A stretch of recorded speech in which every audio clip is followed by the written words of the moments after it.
to make humorous content, to make memes, spread it, and give them the opportunity to monetize that content. It's like literally, हम बकचोदी कर रहे थे. We saw that people are willing to pay us for that, and that was really excited. Kyle, thanks for calling me, inviting me to the chat. Thanks for coming over, Harry. Yeah, it's an honor to have you. नहीं तो भी कुछ खास नहीं. I love coming here because memes are something that I have been fascinated. I've been a meme maker. I am a meme maker. Yeah, I love your work. I love the culture of memes. I read this fascinating thing about memes when it came on the scene in the 70s, and someone said that memes are like a virus. They appear out of nowhere, then they spread, and then they mutate, and then they die. But it's very cool that you identified that in the 1970s, that's a meme, because now it's so evolving, and I'm surprised that, I mean, no offense to your age or anything, but I'm just so surprised how in tune you are with Gen Z millennial, not just lingo, but just how the vibe works. Thanks, man. That's why I'd like to hang around with you and your friends and in this wonderful meme museum that you're building. Alright. I thought we should actually tell the whole world about MemeChat, about your business, about how you began, and let's start with the culture of memes. You tell me, why do you think it's such a big phenomenon? Why is it that memes are becoming so popular? So memes aren't becoming popular. Memes make everything around you popular, because what they do is they iterate any topic, any knowledge, any information out there in a format that is relatable to everyone, right?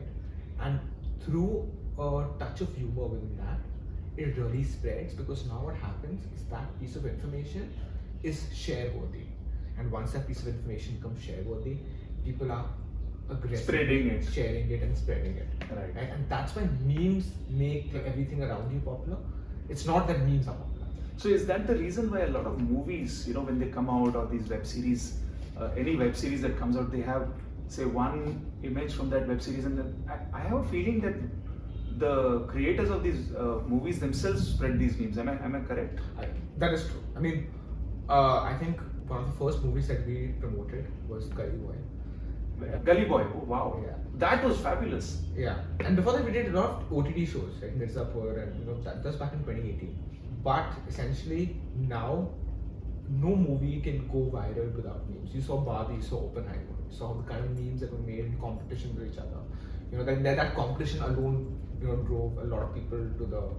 So which is very different from the way theatrical trailers used to come, because they used to be little cuts of the films. Yeah. But the kind of movies that you are now talking about, the way they get popular in the psyche of the public is through memes. Yes, you're right. Yeah. Because I saw a lot of Barbie and Oppenheimer memes, and you should put that in the super of a house which is half pink and half black. So yeah, those kind of created a lot of interest. You're right. That's the culture that you set your eyes upon, and and the thing is that it is.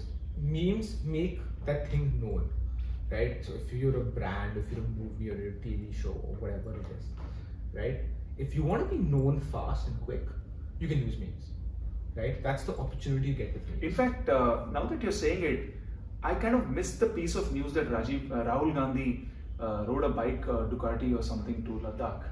It happened recently, and I actually didn't know about it. And someone sent me a meme of Modi ji in front of him in that little pedal cycle, and it was extremely humorous, and I said, what the hell is this? And then I figured out later that this is a huge PR piece around Rahul Gandhi, where he's gone up to Ladakh, and they've mutated that page, and that's how it spreads. Even news items, like news features are now getting known and discovered thanks to memes. And with people's attention span, which is almost like pigeons, you need to form bite-sized content and information that will give you whatever you are seeking in seconds. And that's what a meme accomplishes. It brings all that information into one single idea and twists that perspective, and with humor or sarcasm. Yeah, and it then just spreads. So Kyle, I get that, and you're right. When I'm also interested in memes, and I thought that meme making was the domain of only a few people, because they had access to tools, they had access to, they had imagination.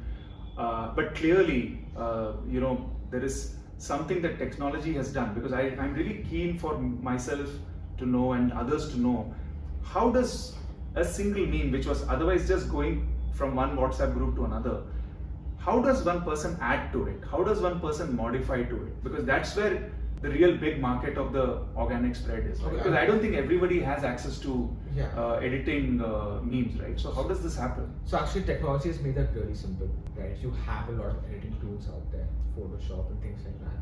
But not everyone can use it. I mean, I don't know if people find that tough, but it's very simple to use. And even on MemeChat, right, our platform, people are empowered to create memes themselves through the editor that we have. But it's how many meme creators do you have on your platform? So currently on our platform alone we have like 50,000 creators. Wow, 50,000. Yeah. All these creators are making memes very aggressively. But the thing about meme making, and the meme making aspect is pretty simple, right? You have an image or a template, and you can add text to that, or you create a video around it. That is fairly simple, right? The more complicated part is the viral content. People think a few people are making it because a few people are using it, right? But that is not actually true. What happens is the idea of relatability. If you make content that's relatable to 1 million people, you can potentially reach 1 million people, and that's how many likes and shares you will get, right? But if you make content, let's say just for your office buddies, just a 10 of y'all, maybe 100. A much smaller group of people. That is relatable to the 10 of them, right? And they find that funny because it's a common topic that pulls them together. It's a private joke which no one else will understand. Exactly, right?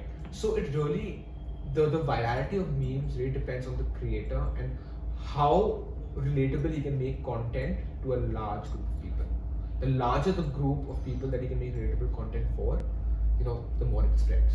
Because what we are building in the background is not a meme editor. We're building this entire ecosystem and platform for creators to monetize their content, to give them worth of their humor that they are presenting to the world. So what is your view on what kind of brands can use memes? Because clearly there are brands which are serious in nature.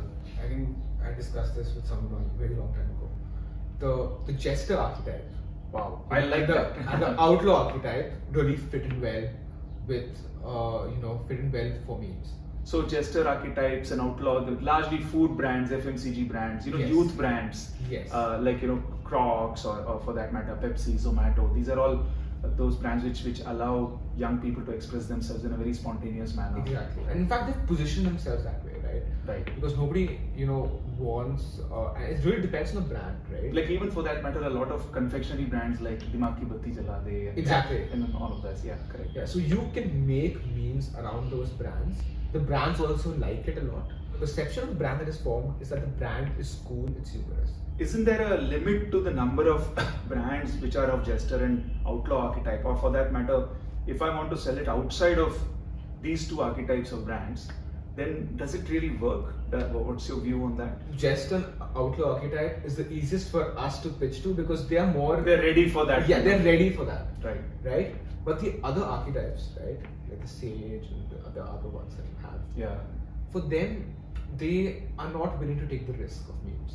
Even though we can create useful content that matches the archetype, right? Through memes itself. But it is the risk taking that they don't want to do. There's a brand exists out there. They are creating a product for a certain group of people. They obviously have done their research and due diligence as to what product consumers like. They need to transfer that information, uniqueness and USPs of their product to people.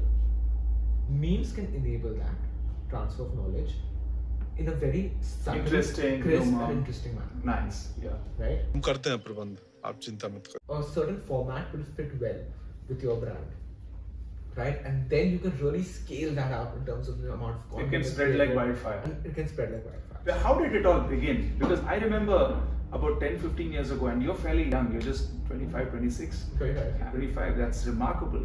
How did it all begin? Tell me a little bit about your interest and how you came to this level. We'd all like to know story behind this passion? Yeah, I think I was like probably 15 years old. I wanted to, start coding. So I was pretty mediocre child. Learned how to code. Built this company called Subscribe. Uh, in fact, if people want to know, I used PHP and MySQL and HTML, CSS, people do that. And after that, I realized that already built the website. Let's promote it. Let's get that time. Mobile apps were not really a big thing, right? And we started. We scaled that to 100,000 users. It was an anonymous social networking platform. But what we realized is that marketing was fairly expensive, right? And we needed a cheap alternative. And for that, we made a meme page called Shit Indian Say. Oh yeah, I remember that. Shit Indian Say. And we use that page now to, promote our app.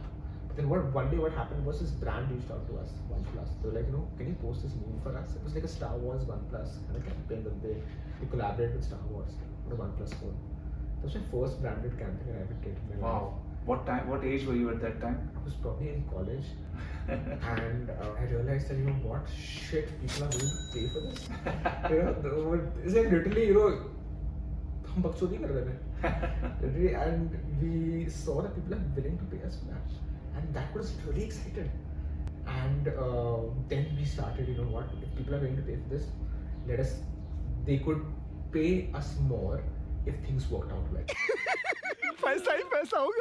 So you not only made memes for them, you made the meme perform for OnePlus. Yeah.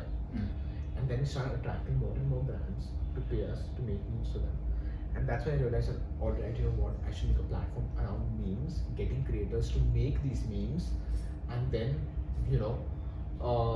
create a complete model where the creation of the aspect of the memes is sorted out, because brands don't have people within their teams to make memes, right? They don't understand the sensibility. Yeah, and relatability is very different, right? For example, if you're a brand that is catering to tier 2 audience, you literally need tier 2 people to create that, yeah. Create those memes, right, in tier 2 cities. Similarly, you need people who are going to create relatable content. So if you have 50,000 creators, there are going to be people that are going to relate to various different sectors. According to me, it's a very powerful tool, and it should replace a lot of existing digital creative assets that people currently do, because they fail to engage. Yeah. They perhaps perform, and then you perhaps get a certificate saying so many likes and so many spreads, but ultimately it's all about what really works in people's hearts, what touches people's hearts. Every brand which has got a archetype of jester or outlaw should experiment with memes and do this, because when we talk not about just outlaw, I think anyone. anyone, and I guess this is very, very powerful. But one of the things that I'd like to say is that progressive brands that really want to reach out to 1.5 billion Indians and a lot of young people, who suddenly are coming up from without any background of the brand's past, cannot ignore the power of memes. Yeah.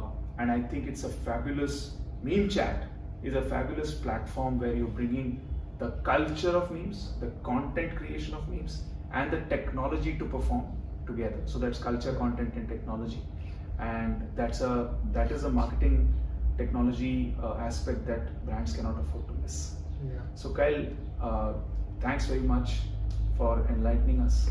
Thank you, Hari. And going forward, let's I'm really looking forward to seeing more and more memes coming out from brands and making them popular.